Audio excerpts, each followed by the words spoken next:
Arush pictures ಹಲವಾರು ಆರ್ಟಿಸ್ಟ್ಗಳನ್ನ introduce ಮಾಡ್ತಾ ತಮ್ಮ ಸಿನಿಮಾ ನಮೋ ವೆಂಕಟೇಶ ಅನ್ನೋದ್ರ ಬಗ್ಗೆ ತಮ್ಮೆಲ್ಲರಿಗೂ ಮಾಹಿತಿ ತಿಳಿಸ್ತಾ ಬರ್ತಾ ಇದೀವಿ. ನಾವು ನಮ್ಮ ಪ್ರಯತ್ನದಲ್ಲಿ ಏನ್ ಮಾಡ್ತಾ ಇದೀವಿ ಅಂದ್ರೆ ಲೆಜೆಂಡ್ರಿ ಜನನ್ನ ಭೇಟಿ ಮಾಡಿ ಅವರನ್ನು ತಾವೆಲ್ಲರೂ ಅವ್ರ ಬಗ್ಗೆ ತಿಳ್ಕೊಂಡು ಸಾಕಷ್ಟು ವಿಷಯಗಳನ್ನ ನಿಮ್ ಜೊತೆ ಬೆರೆತ್ಕೊಂಡು ನಿಮ್ ಜೊತೆ ಹಂಚ್ಕೋಬೇಕು ಅಂತ ಆಸೆ ಪಡ್ತಾ ಇದೀವಿ. Manjayya sir, welcome to the talk show I would say. Sir, ನೀವು ನಾವೆಲ್ಲ ಚಿಕ್ಕ ವಯಸ್ಸಲ್ಲಿ ಬೆಳಿತಿರ್ಬೇಕಾದ್ರೆ ಅನಿಸ್ತಿದ್ದೇನು ಅಂದ್ರೆ ಇವ್ರು ಯಾರಪ್ಪ ಈ ಆರ್ಟಿಸ್ಟು, ಎಲ್ಲಾ ಸಿನಿಮಾದಲ್ಲೂ ಇರ್ತಾರಲ್ಲ ಅಂತ ಅನ್ಸೋದು ನಮ್ಗೆ. So you are N emotion to us.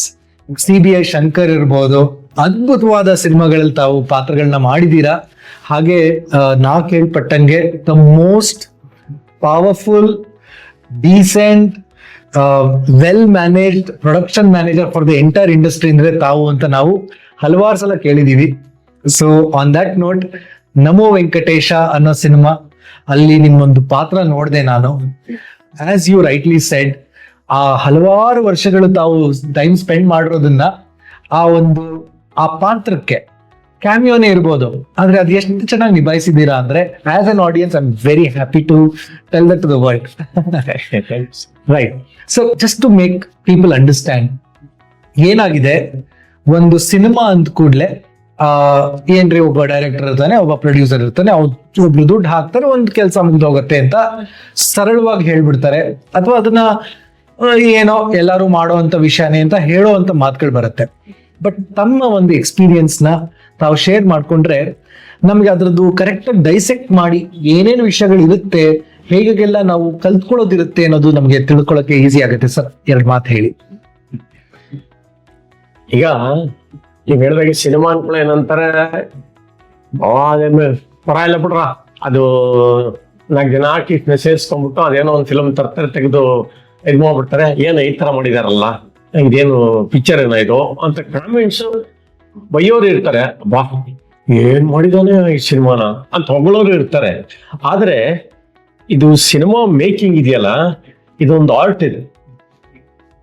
ಯಾಕೆಂದ್ರೆ ಒಂದು ಸಬ್ಜೆಕ್ಟ್ ನ ಫಸ್ಟ್ ಸ್ಟಡಿ ಮಾಡ್ಕೊಂಡು ಆ ಸಬ್ಜೆಕ್ಟಿಗೆ ತಕ್ಕಂತ ಲೊಕೇಶನ್ ಹುಡುಕಿ, ಅದಕ್ಕೆ ತಕ್ಕಂತಹ ಕಲಾವಿದನ್ನು ಹುಡುಕಿ, ಅದಕ್ಕೆ ಬೇಕಾದಂತ ಸ್ಕ್ರೀನ್ ಪ್ಲೇ, ಡೈಲಾಗು ಪ್ರತಿಯೊಂದನ್ನು ರೆಡಿ ಮಾಡಿಕೊಂಡು ಆಮೇಲೆ ಚಿತ್ರಕ್ಕೆ ನಾವು ಚಿತ್ರೀಕರಣಕ್ಕೆ ಶುರು ಮಾಡಬೇಕು. ಅದಕ್ಕೆ ಮುಂಚೆ ಏನಾಗುತ್ತೆ, ಮೇಜರ್ ಪ್ರಾಬ್ಲಮ್ ಬರೋದೇ ಫೈನಾನ್ಸ್. ಯಾವುದೇ ಸಿನಿಮಾ ಸ್ಟಾರ್ಟ್ ಮಾಡ್ಬೇಕಾದ್ರೆ ಇಷ್ಟು ಬಜೆಟ್ ಅಲ್ಲಿ ಮಾಡಬೇಕು ಅಂತ ನಿರ್ಮಾಪಕರು ಹೇಳ್ತಾರೆ. ಬಟ್ ಆ ಸಬ್ಜೆಕ್ಟ್ ಏನಾಗಿರುತ್ತೆ, ಇವ್ರು ಅನ್ಕೊಂಡಂತ 1 ಕೋಟಿಲಿ ಮಾಡಕ್ ಸಾಧ್ಯ ಇರಲ್ಲ. ಅವಾಗ ಡೈರೆಕ್ಟರ್ಗೆ ಪ್ರೆಷರ್ ಜಾಸ್ತಿ ಆಗುತ್ತೆ. ಏನಪ್ಪ ನಾನು 1 ಕೋಟಿಲಿ ಮುಗಿಸೋಣ ಅಂತ ಅನ್ಕೋತಾ ಇದ್ದೀನಿ, ಆಗ್ತಾ ಇಲ್ವಲ್ಲ, ಇದು ಇಷ್ಟೊಂದು ಇದೆಯಲ್ಲ, ಇದು ನಾನು ಸ್ಕ್ರೀನ್ ಪ್ಲೇ ಮಾಡ್ಕೊಂಡು ಹೋಗ್ತಾ ನೋಡಿದ್ರೆ ಇದು ಇದಕ್ಕೆ ರಿಕ್ವೈರ್ಮೆಂಟ್ ಇದಿದೆ. ಹೆಲಿಕಾಪ್ಟರ್ ಒಂದು ಸೀನ್ ಬಂದೇ ಬರುತ್ತೆ, ಅದು ಯೂಸ್ ಮಾಡ್ಲೇಬೇಕು ನಾನು, ಅದಕ್ಕೆ 10 ಲಕ್ಷ ಖರ್ಚಾಗತ್ತೆ. ಅದನ್ನ ಹಾಕ್ಲಿಲ್ಲ ಅಂತಂದ್ರೆ ಬರೀ ಒಂದು ಸೌಂಡ್ ಹಾಕ್ಬಿಟ್ರೆ ಆ ಮಜಾ ಹೊರಟೋಗುತ್ತೆ, ಏನ್ ಮಾಡ್ಲಿ ಅಂತ ಎಷ್ಟೋ ಸಲ ಅದನ್ನ ಹಾಕೋ ಸೀನು ಇದೆ. ನಿರ್ಮಾಪಕರು ಧಾರಾಳ ಕೊಟ್ಟಾಗ ಯೂಸ್ ಮಾಡೋದು ಇದೆ. ಆದ್ರೆ ಆ ಟೋಟಲ್ ಒಂದು ಸಿನಿಮಾಕ್ಕೆ ಬೇಕಾದಂತ ಒಂದು ಏನ್ ಅಮೌಂಟ್ ಇರುತ್ತೆ ಬಜೆಟ್, ಅದನ್ನ ಕೊಟ್ರೆ ತೊಂದರೆ ಇಲ್ಲ. ಕೊಡದೆ ಹೋದ್ರೆ ಏನಾಗತ್ತೆ, ಇವನಿಗೆ ನಿರ್ದೇಶಕನಿಗೆ ಬಹಳ ಮುರ್ಸಾಗತ್ತೆ. ಅವನು ಏನ್ ಅನ್ಕೊಂಡಿರ್ತಾನೆ, ನಾನು ಹೀಗೆ ಮಾಡಬೇಕು ಹಾಗೆ ಮಾಡಬೇಕು ಅಂತ, ಅದನ್ನ ಮಾಡಕ್ ಆಗಲ್ಲ.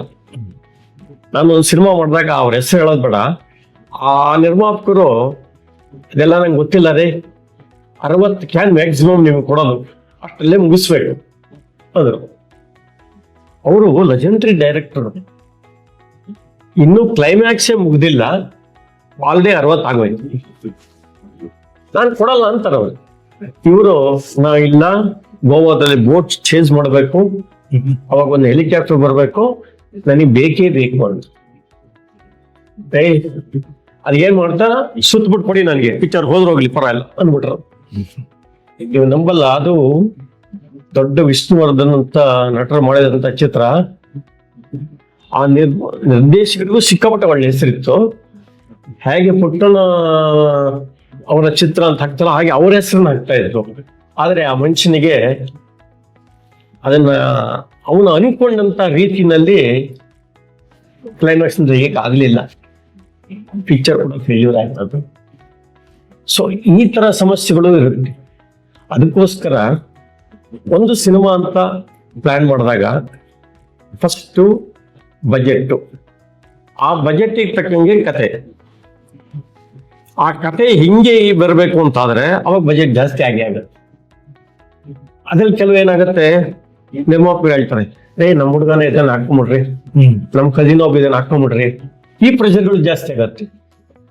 ಹಾಕಬಾರ್ದು ಅಂತ ಏನಿಲ್ಲ, ಅವನಲ್ಲಿ ಟ್ಯಾಲೆಂಟ್ ಇರಬಹುದು ಅಥವಾ ಅವನ ಮೇಲ್ ಬರಬಹುದು. ಆದ್ರೆ ನಿರ್ದೇಶಕರದ್ದು ಏನಿರುತ್ತೆ ಕಾನ್ಸೆಪ್ಟು, ಇಲ್ಲಿ ಈ ಪಾತ್ರಕ್ಕೆ ಈ ಮಂಜಯ್ಯ ಮಾಡೋದು ಸರಿ ಇರುತ್ತಲ್ಲ, ಎರಡನೇ ತಂದೆ ಉದಾಹರಣೆಗೆ ಈ ಚಿತ್ರದಲ್ಲಿ ನಿಜ, ಎರಡನೇ ಹೀರೋ ಫಾದರ್, ನಾನು ಯಾರನ್ನ ಬೇಕಾದ್ರೂ ಹಾಕೋಬೋದಿತ್ತು ನಿಜ.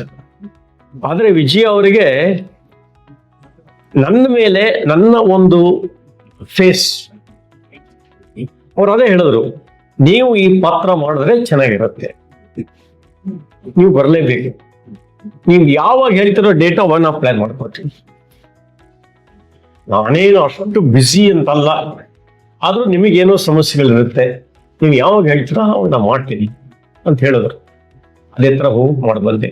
ಅದಕ್ಕೆ ನಾನು ಅವ್ರನ್ನ ಹಂಬಲ್ ಸ್ಟಾರ್ ಅಂತ ಕರೆಯೋದು. ಸೊ ಹಾಗಾಗಿ ಈ ಒಂದು ಮೇಕಿಂಗ್ ಇಲ್ಲಿ ಇರುತ್ತಲ್ಲ, ಅವಾಗ ಏನಾಗುತ್ತೆ, ಹಣದ ಒಂದು ಸಮಸ್ಯೆ, ಇನ್ನೊಂದು ಲೊಕೇಶನ್ ವೈಸ್.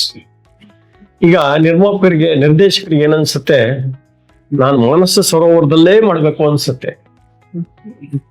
ಆ ಟೈಮಲ್ಲಿ ಏನಾಗಿರುತ್ತೆ, ಆ ಮಾನಸ ಸರೋವರದಲ್ಲಿ ಏನೋ ಒಂದು ಸಮಸ್ಯೆ ಆಗಿ ಅಥವಾ ಯಾವುದೋ ಚಿತ್ರೀಕರಣಕ್ಕೆ ಹೋದವರು ಅದನ್ನೆಲ್ಲ ಗಮನಿಸಿ ಅದನ್ನ ಬ್ಯಾನ್ ಮಾಡಿರ್ತಾರೆ. ಸರ್ ಅದು ಕೊಡಕ್ಕಾಗಲ್ಲ ಸರ್ ಅಂತ.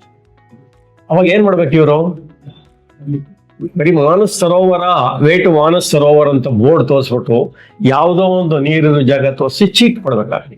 ಹೌದು. ಸೊ ಅವನ ಕಾನ್ಸೆಪ್ಟಿಗೆ ಏನಿದೆ ಅದನ್ನ ಮಾಡೋದು ಕಷ್ಟ. ಸೊ ಈ ಒಂದು ಮೇಕಿಂಗ್ ಟೈಮಲ್ಲಿ ಇದು ಒಂದೇ ಅಂತಲ್ಲ, ಎಕ್ಸಾಂಪಲ್ ಬೇರೆ ಬೇರೆ ಆರ್ಟಿಸ್ಟ್ ಹಾಕೊಳ್ಳೋದಾಗ್ಲಿ, ಅವ್ರೇನ್ ಮಾಡ್ತಾರೆ, ಕೆಲವು ಆರ್ಟಿಸ್ಟ್ಗಳು 2 ಪಿಕ್ಚರ್ ಹಿಟ್ ಆಗ್ಬಿಟ್ರೆ, ಇಲ್ಲ ಸರ್ ಅಷ್ಟೇ ಕಮ್ಮಿ ನಾನು ಮಾಡಕ್ ಆಗಲ್ಲ ಸರ್, ಇಲ್ಲ ರೀ ಸಬ್ಜೆಕ್ಟ್ ಚೆನ್ನಾಗಿದೆ ನೋಡ್ರಿ, ಸಬ್ಜೆಕ್ಟ್ ಎಷ್ಟೇ ಇರ್ಬೋದು ಸರ್, ನನ್ಗೆ ಇಷ್ಟು ಕೊಟ್ರೆ ನಾವು ಮಾಡೋ ಸರ್ ಅಂತ. ಆ ಬಜೆಟ್ ಇವ್ರಿಗೆ ಆಗಲ್ಲ. ಆಗ ವಿಧಿ ಇಲ್ದಲೆ ಬೇರೆ ಹಾಕೋಬೇಕಾಗತ್ತೆ. ಅದಕ್ಕೊಂದು ಎಕ್ಸಾಂಪಲ್ ಕೊಡ್ತೀನಿ. ಸಿದ್ಲಿಂಗೇನವರು ಒಂದು ಸಿನಿಮಾ ಮಾಡ್ತಾ ಇದ್ರು, ನಮ್ಮ ಚಿಕ್ಕಮಗಳೂರವರ ಪ್ರೊಡ್ಯೂಸರು, ಅನುರಕ್ತೇನೋ ಏನೋ ಸಿನಿಮಾ ಮಾಡ್ಬಿಟ್ಟೆ. ಅದರಲ್ಲಿ ವಿಲನ್ ಪಾತ್ರಕ್ಕೆ ಸುಂದರರಾಜ್ ಅವ್ರನ್ನ ಕರೆದ್ರು. ಆ ಕಾಲದಲ್ಲಿ ಬರೀ ಅವ್ರು ಕೇಳಿದ್ ಬರೀ 40,000. ಆದ್ರೆ ನಿರ್ಮಾಪಕರಿಗೆ 40,000 ಜಾಸ್ತಿ. ಅವಾಗ ಅಷ್ಟು ಕೊಡಕ್ ಆಗಲ್ಲಪ್ಪ ಅಂದ್ರು. ಇಲ್ಲ ಸರ್ ಅದಕ್ಕೆ ಕಮ್ಮಿ ನಾವು ಮಾಡಲ್ಲ, ಇನ್ನು ಜಾಸ್ತಿ ತಗೋತಾ ಇದೀನಿ, ಅಷ್ಟಾರು ಕೊಟ್ರೆ ಮಾಡ್ತೀನಿ ಅಂದ್ರು. ಇವ್ರಿಗೆ ಏನ್ ಅನಿಸ್ತಾನು, ಚರಣ್ ರಾಜ್ ಅವರು ಅವಾಗ ಬಂದು ಹೋಗ್ತಾ ಇದ್ರು. ಅವನು ಆರ್ಕೆಸ್ಟ್ರಾ ಎಲ್ಲ ಇಟ್ಕೊಂಡಿದ್ದ, ಅವಾಗ ಬರೋನು ಹೋಗೋನು, ಸರ್ ಒಂದು ಅವಕಾಶ ಕೊಡಿ. ಆರ್ಕೆಸ್ಟ್ರಾ ನಡೆಸೋ ಹುಡುಗ ಹೈಟ್ ಆಗಿ ಚೆನ್ನಾಗಿದಾನಲ್ಲ, ಅವನು ನೋಡೋ ಎಲ್ಲಿ ತನ್ನ ಕರ್ಸೋ ಅವನ್ನ, ಎಲ್ಲ ನಮ್ಮ ಡೈರಿ ಇದೆ ನೋಡೋ ನಂಬರು, ಅವನ್ನ ಕರ್ಸಿರು. ಒಂದು ಪಾತ್ರ ಸಿಕ್ತು. ಅದನ್ನು ಮಾಡಿದಂತ ನಾಯಕಿ ಏನ್ ಮಾಡಿದ್ಲು, ತೆಲುಗಿನಲ್ಲಿ ಒಂದು ಚಾನ್ಸ್ ಇದೆ ಹಿಂಗೆ ಬಾರದು ಕರ್ಕೊಳ್ಳೋದು. ಅವನು ದೊಡ್ಡ ನಟ ಅದ, ಇವತ್ತು ಅವನ ಲೈಫ್ ಸೆಟ್. ಹಾಗೆ ಯಾರಿಗೆ ಯಾವಾಗ ಇದು ಒಲ್ದು ಬರುತ್ತೆ ಅಂತ ಹೇಳಕ್ಕಾಗಲ್ಲ. ಸೊ ಇವ್ರ ಬಜೆಟ್ ಕಮ್ಮಿ ಇದೆ ಅಂದ್ಬಿಟ್ಟು ಅವನ್ನ ಸುಂದರರಾಜ್ ಬರ್ಲು ಚರಣ್ ರಾಜ್ ಹಾಕೊಳ್ಳೋದಕ್ಕೆ ಚರಣ್ ರಾಜ್ ಸ್ಟಾರ್. ಹಾಗೆ ಒಂದು ಎಕ್ಸಾಂಪಲ್ ಅಷ್ಟೇ. ಈ ತರ ಈ ಒಂದು ಸಿನಿಮಾ ಮೇಕಿಂಗ್ ಅಲ್ಲಿ ಏನಾಗುತ್ತೆ, ನಾವು ಕಥೆಯಲ್ಲಿ ಬರೆದ್ಬಿಡ್ಬೋದು ಈಸಿಯಾಗಿ, ಅವನು ಅಲ್ಲಿಗೆ ಹೋದ, ಇಲ್ಲಿಗೆ ಹೋದ, ಹಿಮಾಲಯಕ್ಕೆ ಹೋದ ಅಂದ್ಬಿಟ್ಟು. ನಾನು ಚೈನಾ ಗೇಟ್ ಅಂತ ಒಂದು ಹಿಂದಿ ಸಿನಿಮಾ ಮಾಡಿದೆ, ರಾಜ್ಕುಮಾರ್ ಸಂತೋಷ್ ಇದು.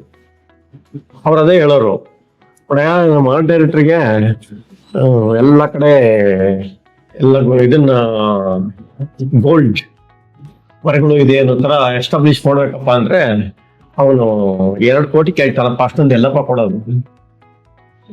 ಅವನು ಹೇಳ್ದ, ಸರ್ ನನಗೇನಿಲ್ಲ ಸರ್, ಹಿಮಾಲಯ ಪರ್ವತ ಬೇಕಾದ್ರೆ ಒಂದು ಇಲ್ಲೇ ನಿಲ್ಲಿಸಿ ಅಂದ್ರೆ ನಿಲ್ಲಿಸ್ತೀನಿ. ಆ ಹಿಮಾಲಯ ಪರ್ವತನ ನಾನು ಎಕ್ಸಾಂಪಲ್ ಕೊಡ್ತಾ ಇದ್ದೀನಿ ಸರ್ ನಿಮಗೆ. ಆ ಹಿಮಾಲಯ ಪರ್ವತನ ನಾನು ಎಳ್ಕೊಂಬಂದು ನಿಲ್ಲಿಸ್ಬೇಕು ಅಂದ್ರೆ ಎಷ್ಟು ಆನೆಗಳು ಬೇಕು, ಎಷ್ಟು ಚೈನ್ ಬೇಕು, ಎಷ್ಟು ಸಪೋರ್ಟ್ ಬೇಕು, ಅದನ್ನೆಲ್ಲ ನೀವು ಕೊಡ್ತೀರಾ ಸರ್? ಅದೇ ತರ ನಿಮ್ಗೆ ಇಷ್ಟು ಮರಗಳಿಗೂ ನಾನು ಗೋಲ್ಡ್ ಪೇಂಟ್ ಮಾಡಬೇಕು ಅಂತಂದ್ರೆ ಅದಕ್ಕೆ ಈ ಮಾಮೂಲಿನಲ್ಲಂತೂ ಹೊಡಿಯಕ್ಕಾಗಲ್ಲ ನನಗೆ. ಹೆಲಿಕಾಪ್ಟರ್ ಇಟ್ಕೋಬೇಕು, ಎಲ್ಲ ಕಡೆಯಿಂದ ಹೊಡಿಬೇಕು, ಆಮೇಲೆ ಕುಸಿರಿ ತರ ಎಲೆಗಳಿಗೆಲ್ಲ ಹೊಡಿಬೇಕು ಪೇಂಟು, ಎಲ್ಲ ಸೇರಿ ಎಷ್ಟಾಗುತ್ತೆ ಸರ್ ನನಗೆ. ಅದಕ್ಕೆ ನೀವು ಇಂಥ ಯೋಚನೆಗಳು ಮಾಡೋದು ಬೇಡ ಅಂತಾನೆ ನಾನು 2 ಕೋಟಿ ಹೇಳಿದ್ದು ಸರ್ ಅಂತ. ಅವ್ರ ಹೇಗೆ ಸ್ಟಾಪ್ ಮಾಡೋದು. ಹಾಗೆ ಕತೆಗೆ ನಾವು ಹೀಗೆ ಬರ್ಲಿ ಅಂತಂದಾಗ ಏನಾಗತ್ತೆ, ಅದು ಕೆಲವು ಸಲ ವರ್ಕೌಟ್ ಆಗೋದಿಲ್ಲ.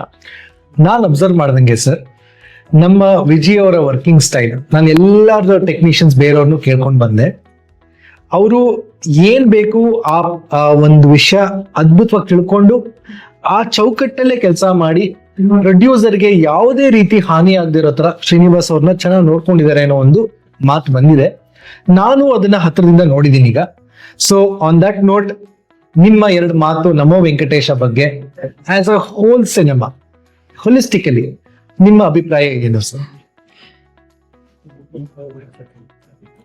ನನಗೆ ಗೊತ್ತಿರೋಂಗೆ ನಮ್ಮ ವಿಜಯ್ ಭಾರದ್ವಾಜ್ ನನ್ನ ಜೊತೆ 4-5 ಸಿನಿಮಾಗಳಲ್ಲಿ ಅಸಿಸ್ಟೆಂಟ್ ಆಗಿ ಮಾಡಿದ್ರು. ಅವಾಗ ಈ ಹುಡುಗನ ಒಡನಾಟ ಎಲ್ಲ ನೋಡ್ತಾ ಇದ್ದೆ. ಕೆಲವರು ಸಿನಿಮಾಕ್ಕೆ ಎಂಟ್ರ್ ಆದ ಕೂಡಲೇ ಅವರ ವರ್ಕಿಂಗ್ ಸ್ಟೈಲೇ ಚೇಂಜ್ ಆಗ್ಬಿಡುತ್ತೆ. ಅಸಿಸ್ಟೆಂಟ್ ಡೈರೆಕ್ಟರ್ ಇರ್ಬೋದು, ಅಸೋಸಿಯೇಟ್ ಡೈರೆಕ್ಟರ್ ಇರ್ಬೋದು, ಅಥವಾ ಒಂದು ಚಿಕ್ಕ ಪಾತ್ರ ಮಾಡಿರ್ಬೋದು. ಅವನ ಸ್ಟೈಲು, ಇದು ಒಬ್ಬ ಅಸಿಸ್ಟೆಂಟ್ ಇಟ್ಕೊಳ್ಳೋದು, ಆ ಗತ್ತು ಅದೇ ಬೇರೆ. ಆದರೆ ಈ ಮನುಷ್ಯ ತುಂಬಾ ಸಿಂಪಲ್ ಆಗಿದ್ದ. ನಾವು ಯಾವುದೋ ಒಂದು ಸಿನಿಮಾ ಡಿಸ್ಕಷನ್ ಮಾಡ್ತಾ ಇರುವಾಗ, ಸರ್ ಹೇಗೆ ಬಂದಿದ್ದೀರಾ ಸರ್ ನೀವು? ನಾನು ಬಸ್ಸಲ್ಲಿ ಇಲ್ಲೇ ಹತ್ರ ಮನೆ ಬಸ್ಸಲ್ಲಿ ಬಂದ್ಬಿಟ್ಟೆ, ಅಲ್ಲಿಂದ ನಡ್ಕೊಂಡ್ ಬರ್ತೀನಿ. ಇವಾಗ ಯಾವ ಕಡೆ ಹೋಗ್ಬೇಕು ನೀವು? ಕಂಟ್ರೋಲ್ ಸ್ಟುಡಿಯೋ ಹೋಗ್ಬೇಕು, ಸ್ವಲ್ಪ ಕೆಲಸ ಇದೆ. ಸರ್ ಬನ್ನಿ ಸರ್ ಬಿಡ್ತೀನಿ ಅಂದ್ಬಿಟ್ಟು ಬೈಕಲ್ಲಿ ಕರ್ಕೊಂಡೋಗಿ ಹತ್ತತ್ರ ಈ ಕಡೆಗೆ ಹೋಗ್ಬೇಕು ನಾನು ಅರ್ಜೆಂಟ್, ಇಲ್ಲಿಂದ ನಿಮ್ಗೆ ಹತ್ರ ಆಗತ್ತೆ ಸರ್, ಅಥವಾ ಇಲ್ಲಿಂದ ಬಸ್ಸಲ್ಲಿ 5 ನಿಮಿಷ ಹೋಗಿ ಸರ್ ನೀವು. ಸೊ ಈ ರೀತಿ ಮನೋಭಾವವನ್ನೆಲ್ಲ ಅಬ್ಸರ್ವ್ ಮಾಡ್ತಾ ಇದ್ದೆ ನಾನು. ಆಮೇಲೆ ಪ್ರತಿಯೊಂದನ್ನು ಸರ್ ಅದು ಹೆಂಗೆ ಮಾಡ್ಬೋದು, ಇದು ಹೆಂಗೆ ಮಾಡ್ಬೋದು ಸರ್ ಅಂತ ಡೈರೆಕ್ಟರ್ ಜೊತೆ ಡಿಸ್ಕಷನ್ ಮಾಡೋದು. ನಮ್ಮ ಜೊತೆ ಮ್ಯಾನೇಜರ್ಗಳ ಜೊತೆ, ಸರ್ ಇದು ಮಾಡ್ರೆ ಹೆಂಗೆ ಸರ್, ಇದು ಮಾಡ್ರೆ ಹೆಂಗಾಗುತ್ತೆ, ಏನಾಗುತ್ತೆ ಸರ್. ಸೊ ಅವನ ಒಂದು ತುಡಿತ ಏನಿತ್ತು ಒಂದು ಸಿನಿಮಾ ಮೇಕಿಂಗ್ ಬಗ್ಗೆ ಅಲ್ಲೇ ಅಬ್ಸರ್ವ್ ಮಾಡಕ್ ಶುರು ಮಾಡಿದೆ ನಾನು. ಈ ಮನುಷ್ಯ ಬಹಳ ಹುಷಾರಿದ್ದಾನೆ.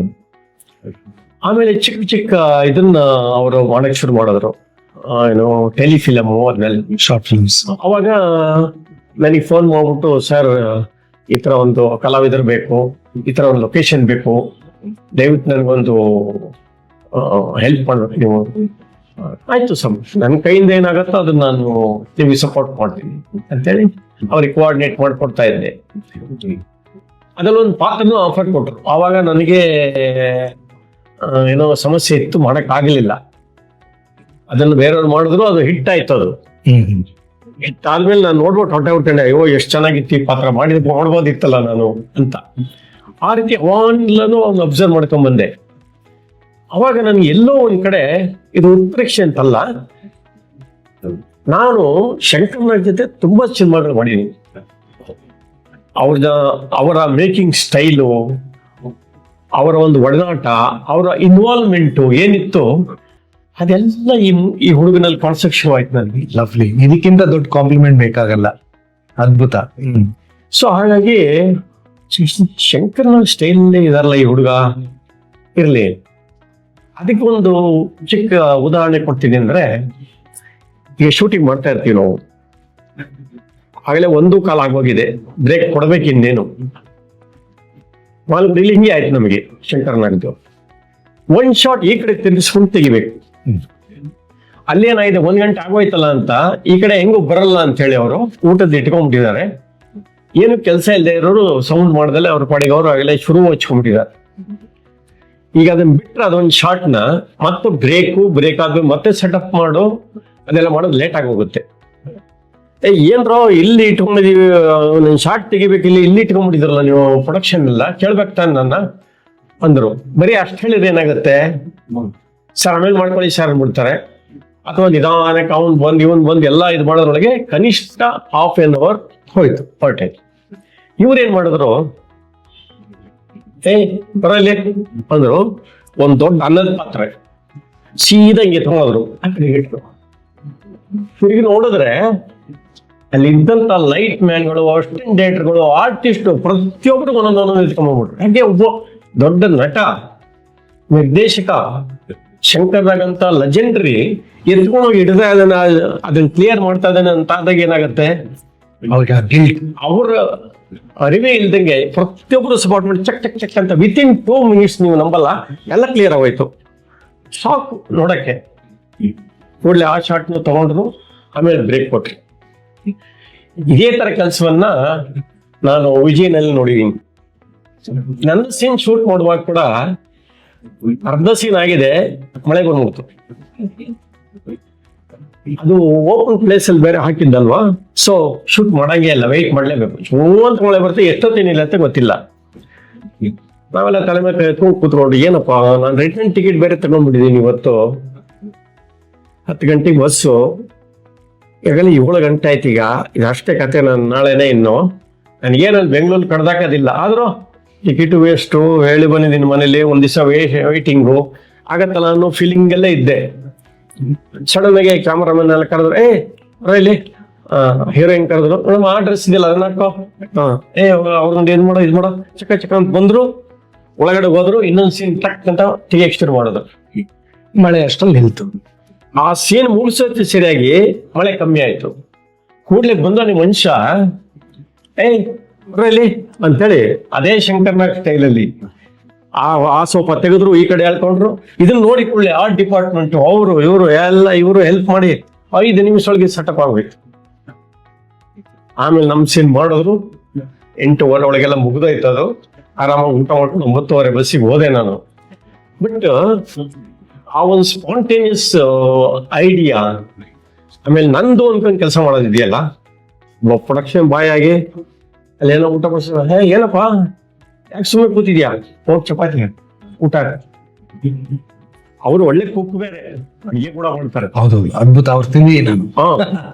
ಸೊ ಅಡಿಗೆ ಮಾಡೋದಾಗ್ಲಿ, ಊಟ ಬಡಿಸೋದಾಗ್ಲಿ, ಅಥವಾ ಸೆಟ್ ಕೆಲಸ ಮಾಡೋದಾಗ್ಲಿ, ಅಥವಾ ಇನ್ಯಾರು ರೆಡಿ ಆಗಿಲ್ಲ, ಇವ್ರಿಗೇನು ಮೇಕಪ್ ಏನು ಅವಶ್ಯಕತೆ ಇಲ್ವಲ್ಲ, ಇವರು ನ್ಯಾಚುರಲ್ ಆಗಿ ಚೆನ್ನಾಗಿದ್ದಾರೆ, ಅವರೇ ಬಂದ್ಬೇಕಾದ್ರೆ ಪೌಡರ್ ಹಚ್ಬಿಟ್ರೆ ರೆಡಿ. ಸೊ ಮೇಕಪ್ ಕೆಲಸ ಆಗಲಿ, ಸೆಟ್ ಕೆಲಸ ಆಗಲಿ, ಅಥವಾ ಬೇರೆ ಯಾವುದೇ ಇರ್ಬೋದು, ಜೊತೆಗೆ ಕತೆ, ಚಿತ್ರಕಥೆ, ಸಂಭಾಷಣೆ, ನಿರ್ದೇಶನ, ಇಷ್ಟೆಲ್ಲದ್ರ ಜೊತೆಗೆ ನಾನೇ ಹೀರೋ ಬೇರೆ. ಹೌದು ಸರ್. ಸೊ ಹೀರೋ ಆದಾಗ ಏನಾಗುತ್ತೆ, ನಾನು ಏನ್ ಮಾಡ್ತಾ ಇದೀನಿ ಅಂತ ನೋಡ್ಕೋಬೇಕಲ್ಲ, ಸರಿಯಾದ ಒಬ್ಬ ಅಸಿಸ್ಟೆಂಟ್ ಇರಬೇಕು, ಶಾರ್ಟ್ ಮುಗಿದ್ಮೇಲೆ ನೋಡ್ಬೇಕು ನಾನು ಕರೆಕ್ಟ್ ಮಾಡಿದೀನೋ ಇಲ್ವೋ ಅಂತ. ಈ ಎಲ್ಲ ಜವಾಬ್ದಾರಿಗಳನ್ನ ಹೊತ್ಕೊಂಡು ಮಧ್ಯದಲ್ಲಿ ಯಾರೋ ಒಬ್ಬ ಬರ್ತಾನೆ, ನನ್ನಂತ ಒಂದು ಮ್ಯಾನೇಜರ್, ಸರ್ ಪೊಲೀಸ್ ಈ ತರ ಏನೋ ಒಂದು ಸಮಸ್ಯೆ ಬರೋದು. ಸೊ ಅದನ್ನು ಬಿಟ್ಬೇಕಾದ್ರೆ ಪೊಲೀಸ್ಗೆ ಹೋಗಿ ಕನ್ವಿನ್ಸ್ ಮಾಡಿ ಕಳಿಸ್ಬಿಡ್ತಾರೆ ಇವರು. ಇದು ಬೇರೆ. ನಾನು ಹೇಳಿದ್ದೇನಂದ್ರೆ, ಪ್ರತಿಯೊಂದು ವಿಷಯ, ಒಂದು ಸಿನಿಮಾ ಮೇಕಿಂಗ್ ಅಲ್ಲಿ ಎಷ್ಟು ಟೆನ್ಷನ್ ಇರುತ್ತೆ. ಈಗ ಹೇಗೆ ಮಳೆದ ಎಕ್ಸಾಂಪಲ್ ಕೊಟ್ನೋ, ಈ ಮಳೆ ತರದ್ದೇ 100 ಸಮಸ್ಯೆಗಳಿರುತ್ತೆ. ನಿಜ ಸರ್. ಹೌದು. ಆ ಮನೆಯವ್ರು ಬರ್ತಾರೆ, ಸರ್ ಇವತ್ತು ನಮ್ಗೆ ಗೆಸ್ಟ್ ಬರ್ತಾ ಇದಾರೆ ಸರ್, ನೀವು ಬೇಗ ಮುಗಿಸ್ಬೇಕು ಅಂತಾರೆ. ಆ ಸೀನ್ ಮುಗಿಸ್ಬೇಕು, ಅಕಸ್ಮಾತ್ ಡಿಲೇ ಆಯ್ತು, ಆ ಕೋ ಆರ್ಟಿಸ್ಟ್ ಯಾರೋ ಒಬ್ರು ಅವತ್ತೇ ಹೋಗ್ಬೇಕು, ಡೇಟ್ ಇಲ್ಲ ನಾಳೆಗೆ. ಈ ತರ 100 ಸಮಸ್ಯೆಗಳು ಬರುತ್ತೆ. ಅದನ್ನೆಲ್ಲ ನಿಭಾಯಿಸ್ಕೊಂಡು ಪ್ರತಿಯೊಂದು ಹಂತದಲ್ಲೂ ತಾನು ತೊಡಗಿಸ್ಕೊಳ್ಳೋದಿದೆಯಲ್ಲ, ಅದು ಗ್ರೇಟ್. ಆ ವಿಷಯದಲ್ಲೇ ನಾನು ಅವತ್ತಿಂದ ಹೇಳ್ತಾ ಇರೋದು, ಪ್ರತಿ ಸಲ ನಾನು ಯಾರನ್ನೇ ಭೇಟಿ ಆಗ್ಲಿ, ಯಾವುದೇ ಆರ್ಟಿಸ್ಟ್ ನಾನು ಭೇಟಿ ಆಗ್ಲಿ, ಅಥವಾ ಟೆಕ್ನಿಷಿಯನ್ಸ್ ಮಾತಾಡಿಸಿದಾಗ ವಿಜಯ್ ಅವ್ರ ಬಗ್ಗೆ ಬಂದಾಗ ಮಾತ್ರ ಅವರ ಶ್ರಮ, ಅವರ ಡೆಡಿಕೇಶನ್ ಬಗ್ಗೆ ಸದಾ ತಿಳಿಸ್ತಾ ಇದ್ದೀನಿ. ಸರ್ ತಮ್ಮ ಬಾಯಿಂದ ಅವ್ರಿಗೆ ಪ್ರೋತ್ಸಾಹ ಅಲ್ದೇನೆ ಇದಕ್ಕಿಂತ ದೊಡ್ಡ ವರ ಒಬ್ಬ ನಿರ್ದೇಶಕನಿಗೆ ಸಿಗಕ್ ಸಾಧ್ಯ ಇಲ್ಲ. ಕನ್ನಡ ಸಿನಿಮಾದ ಶಂಕರ್ ನಾಗ್ ಅವರ ಬಗ್ಗೆ ಅವ್ರನ್ನ ಹೋಲಿಸಿ ತಾವು ಅವ್ರಿಗೆ ಒಂದು ಆಶೀರ್ವಾದ ನೀಡಿದ್ದೀರಾ ಅಂತ ಹೇಳ್ತಾ ಈ ಎರಡು ಮಾತುಗಳನ್ನ ನಾವು ಇಲ್ಲೇ ಮುಗಿಸೋಣ sir. Thank you so much for coming to the show. Thank you.